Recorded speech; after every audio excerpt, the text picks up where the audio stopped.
back again with another video. Now today's video is about the one that got away. Yes, Stewart Donald. Stewart Donald, we all know about his penny pension ways, saving money left, right and centre and cutting corners, and the disgraceful decision in getting rid of the stalwart kit man John Cook before Christmas. Been here for many years, loved Sunderland through and through, and his job was made redundant. Absolutely filthy decision from Stewart Donald, and now his son has gone to Newcastle United. But yes, Stewart Donald made another big decision last season, a massive decision last summer, and that was to sell Joe Hugill to Manchester United for £300,000. And at the time, Stewart Donald was licking his lips in anticipation of 300 grand for a 16-year-old kid.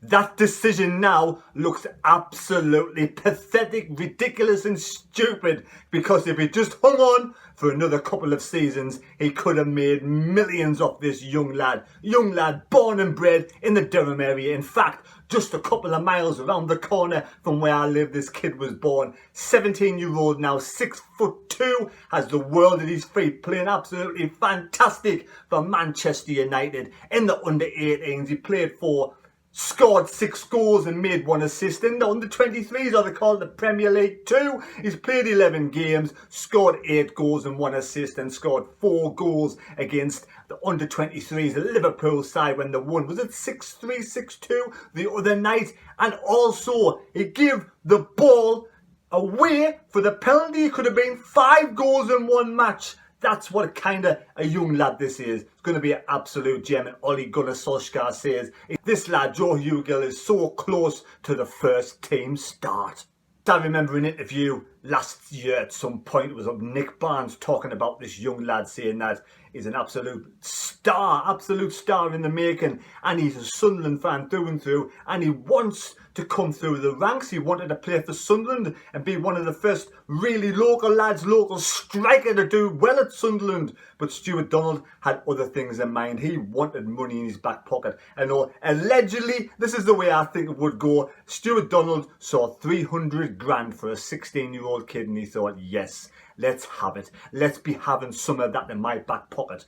Not knowing that longevity is the way to go, because this kid now is going to be worth an absolute fortune. Even if he makes it to the first team at Manchester United on the bench and comes on off the bench, that will make his price tag so much more. Stewart Donald, I bet you're regretting every single second of that decision. Hugill, his first start, his debut in the under-18s for Manchester United, he scored a brace. They won 2-1. So this is the talent this lad has. Great with his head, great with his feet. I really am looking forward to this young lad, born in Durham, like I said, local area.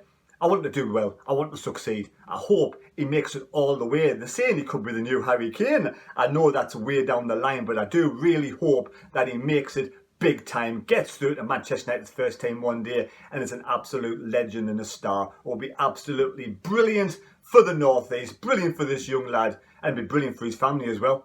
Here's a couple of goals he's scored in the past. You'll see the talent that is on show. And Ole Gunner Solskjaer knows talent when he saw him. He went and he watched, along with, I think it was, I'm not quite sure, a couple of other big names, watched him play when Sunderland, I think it was the Sunderland under-18s played the Manchester United under-18s. I think it was was it the beginning of last season? I'm not quite sure. It was before, I'm not sure, the springtime. He watched him. He didn't score in that game, but he was impressed by what he saw, and straight away he wanted to purchase this young lad. Absolute brilliant. I'm looking forward. Like I said before, I wish him all the best in the future. He's a star in the making, and that's what you want to see. Young kids coming through the ranks, coming through, even from the North East teams. Even though he's got to Manchester United, I still want to follow his career. I still want to do really well and play absolutely brilliant. And like I said, it would be great if it was anywhere near the likes of Harry Kane in the future.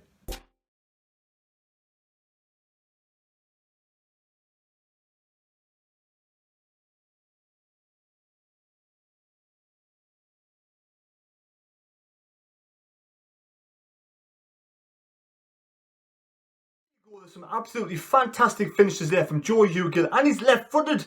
Ole Gunner Solskjaer's got an absolute bargain buy there for 300 grand, allegedly 300 grand, and he is playing against a kid who Man U signed from Atlanta, who's worth 33 million, and he's going to get a chance to get into the first team before him. So what an absolute snip 300 grand is. I wish he could have stayed at Sunderland and made it to the first team. I mean, there's not many good strikers come through the ranks. We got Gary Rowell from Seaham just down the road. This is what we have to put up with at Sunderland Association Football Club at this moment in time, with people like Stewart Donald at the helm, owning the club, running the club. There's no light at the end of the tunnel. I can't see this takeover happening anytime soon. It's February now. We said before Christmas, oh yes, happy Christmas. There's going to be a takeover soon. It's in the AFL. You know, looking in the back door, what's going on. Has it happened? Has the takeover happened? Have we even seen this Louis Fraser's kicking about anywhere? We haven't, have we? Last night, Sunderland got through to the semi-finals of the, Papa John's Trophy. Next time, we play in the semi-final. Can we make it a Wembley? Possibility. But this weekend, we take on MK Dons again. We take on the MK Dons first team this weekend. It'll be a different kettle of fish. It won't be as easy as it was last night. Now, I'm saying easy. MK Dons did dominate a lot long periods of the first half, and they look really dangerous coming forward. We look good first 20. They look good the next 25. And we look good the last 21 when Lee Johnson made that fantastic 4 substitutions all at once to make get the game in the bag. Aidan McGeady scored the goal along with Charlie Wyke. So yes, through the semi-finals, but this weekend we play MK Dons yet again down at Stadium MK. Will it take place? It was a muddy pitch. It was a mud bath last night, absolute mud bath. Has it got time to recover? We'll soon find out at the weekend. But do you have the greatest knowledge to get the score predictions right? Leave it down in the comment section below. I'm going to go for a 1-0 away victory. It won't be as easy as it was last night, but we do need the 3 points desperately. Only one person got the correct score last night, 3-0. There I can see on the screen. It was Kimberly Jeffries. Well done. 3-0 victory for Sunderland. And can Sunderland do a repeat of last night and go to Stadium MK and take 3 points? We desperately need 3 points. I said I'm going for 1-0 away victory, but I will take any victory. And like I said before, I hope Joe Hugill has a fantastic career and succeeds at Manchester United. But imagine this, imagine if he isn't quite ready for the first team, and this season Sunderland do get promoted to the Championship, would Joe Hugill and Ole Gunner Solskjaer will let him loan him out to Sunderland to earn his trade at a club that he loves? Now that would be a great thought for next season. On loan, whole of the season in the Championship, scoring loads of goals for Sunderland. But we have to get promoted first. And he might even be too good to be the Championship player. He might just walk straight into the first team at Manchester United and start scoring goals for fun. Anyway, there we go. Thanks for watching the video. Please subscribe to the channel and we'll catch you later. Stewart Donald, man, Stewart Donald. You're just throwing money down the drain. See you later.